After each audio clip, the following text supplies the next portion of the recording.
In a quaint village nestled between rolling hills and dense forests, there lay an abandoned house that sent shivers down the spine of anyone who dared approach it.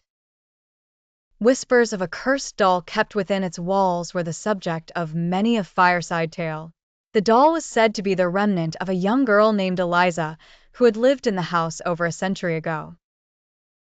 Eliza had been a happy child until the day she vanished without a trace, leaving behind only her cherished doll. Over time, the doll gained a sinister reputation. Villagers claimed it would sometimes appear in different parts of the abandoned house, its eyes following anyone who dared enter. Those who took the doll met with misfortune, illnesses, and even death, leading the townsfolk to seal off the house and forbid anyone from entering. Curiosity, however, is a powerful motivator. One stormy night, a young woman named Sarah, new to the village and skeptical of the old tales, decided to explore the house. Armed with a flashlight and a sense of adventure, she pushed open the creaky door and stepped inside. The air was thick with dust, and an eerie silence permeated the room. As she ventured deeper, she stumbled upon a child's bedroom. There, on a small bed, sat the infamous doll. Its beady eyes seemed to glow in the faint light.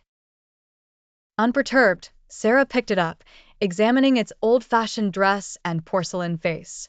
Suddenly, a cold gust of wind slammed the door shut behind her. The room grew darker, and Sarah felt a chill run down her spine. From the shadows, she heard a faint giggle, unmistakably that of a young girl. Panic set in as the giggles grew louder, echoing through the empty halls. Desperate to escape, Sarah dropped the doll and ran towards the door, only to find it locked. The windows seemed to glare at her with an unseen malevolence.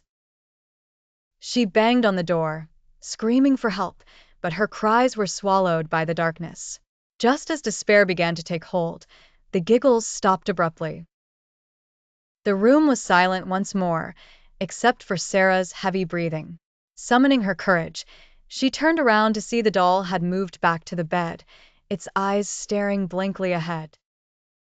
In a final act of desperation, Sarah remembered the small locket she wore, a family heirloom said to ward off evil.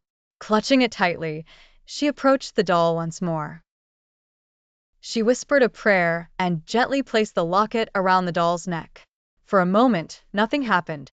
Then, the air seemed to lighten, and the door creaked open. Without looking back, Sarah fled the house, vowing never to return. News of her ordeal spread through the village, and the house, now believed to be free of its curse, became a place of cautious curiosity rather than fear. Yet, even years later, some still claim to hear the faint giggles of a young girl on stormy nights, forever haunting the now empty halls.